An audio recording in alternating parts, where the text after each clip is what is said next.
ค่อยคำลงแรงแสงแดดอ่อนๆหญ้าก็งามอะไรหญ้าหวานฝนตกมาใส่ก็งาม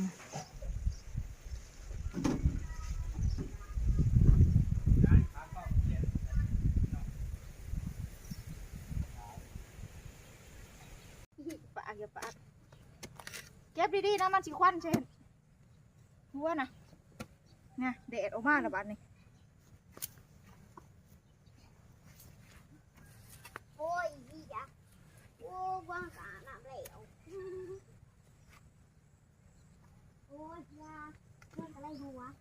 เก็บดีๆเก็บดีๆ เอาอะไรมาดิอาบน้ำแล้ว สบายดีเด้อพี่น้องตอนนี้เรากำลังคุดน้านพักกันอยู่พี่น้องเราสิมาปลูกพักกันต่อชาวหัวชาวสวนปลูกพักไว้กินเองปลอดสารพิษพี่น้องอย่าแล้วไปอย่าไปแป้งนี่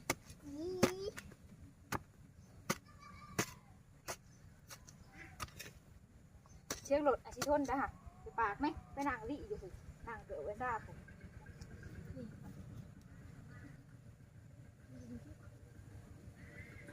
แม่นั่นแหละเราแก่เปลืองเราผมมาดอกข้าเราได้ยินเสียงข้าเราได้ยินเสียงเรามากเลยนะ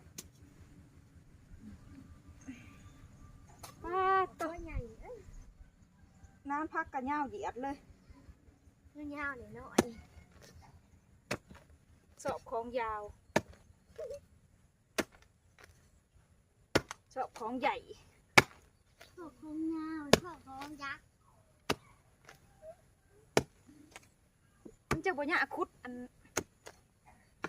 จะบ่ยะคุดหลายนาน ถ้าก็ได้4 ล้านหาล้าน4 ล้าน ทั้งนั้นเลย1 4 2 3 4นั่นที่หาก็ได้น้อยหนึ่งเมื่อย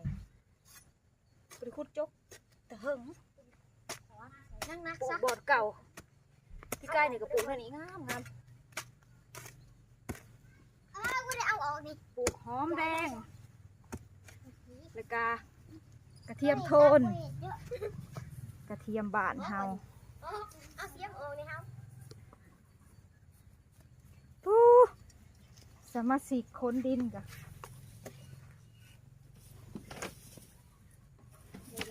อ๋อฮะ อีกาโอ้ย ด่านเสียมถือหัวแม่ซะ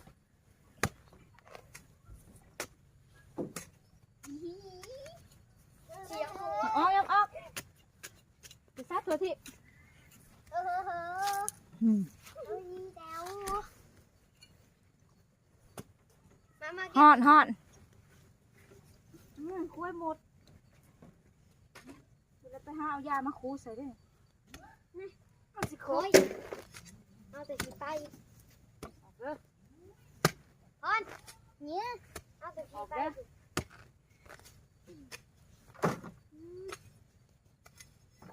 มันใกล้พันกระคุดสิ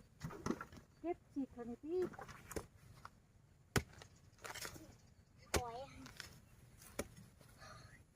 เห็ดอะไรสิมันเปื้อน โอ้ย ได้ไหม มาเต้ดินใช่ไหมนั่งหน่อย ได้ไหมจะไป เก็บไปถูเก็บไป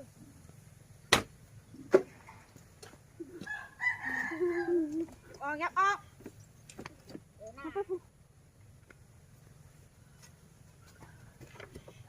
เตียบประตูปนาเตียบประตูแต่ละเตียบประตูแต่ละเตียบบ่มีซ่าทั้งว่าพวกอันนั้นนะ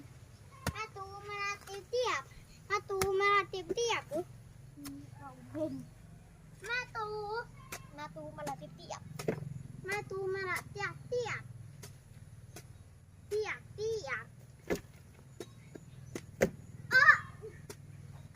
มือถือมาแรง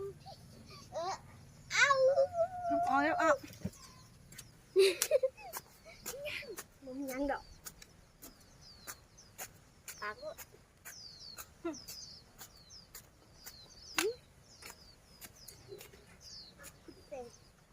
คนผสมคนผสม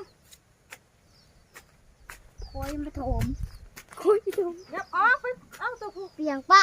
จะเป็นเตียงตาบาระเตียงตาเตียงปะบาระเตียง พูด ตา ไปปลูกมัน เตียงปะบาระเตียงตา อันนั้นบริคูดปู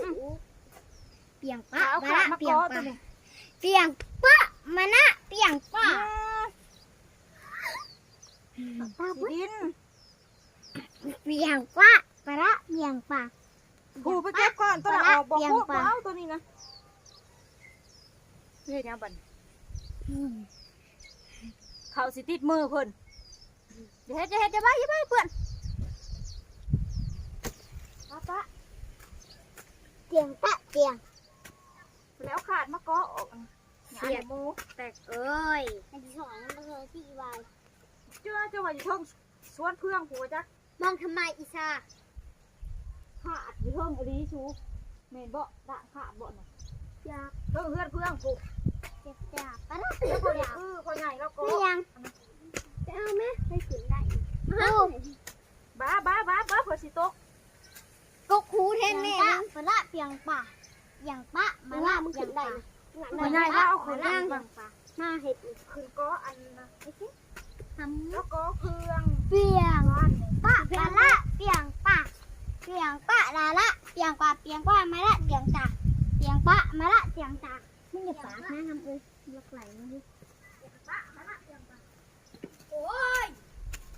เปียงปะมาละจะรอน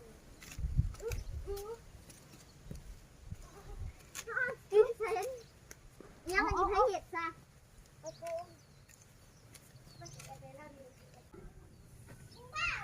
คออ้อเพื่องนะปอนลงมาก่อนคนลงมาน้ำหลัง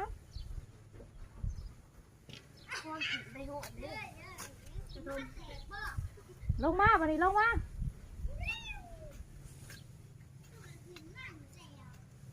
มาดูสิเห็ดให้เบิ่งนี่ เอาพวกถึงมาเอาอันนี้พิเศษ มาเช็ดให้เบิ่งนี่ เยี่ยท้องแตกนี่แตกเห็นแล้วนะคุดกันไม่เจ๋ว เอาก็เห็ดแบบนี้แล้วก็โศกแล้วแต่ตัวมันมนแล้วก็จังปลูกก็ออกอันนี้ค่ะ อ๋อก็เป็นก้อนอันนี้ออก ตัวก่อนมันใหญ่นี่ เห็นเป็นละ ที่ห้องโศกออก จะเสียลง เอา จิ ไว้ปะ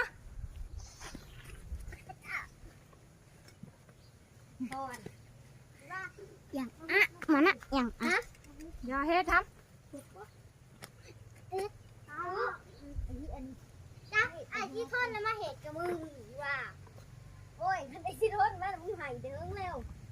ว้าวแล้วนั่นคือดีอ่ะคือนะ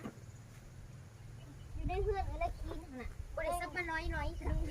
ไอ้ปอยอ ำหัวหยาเห็ดหมูนะฮุบออก ครับหมูข้าวฟรีครับมาดูหน่อยนี่มาละหีแตก คุดโศกแล้วพุ่นจะเอาขาดอันนี้ก็บ้านแล้วน้ำซูน่ะเก็บต่อพูอย่ามาเยียบมันดินฉีแนนมันฉีโปงาม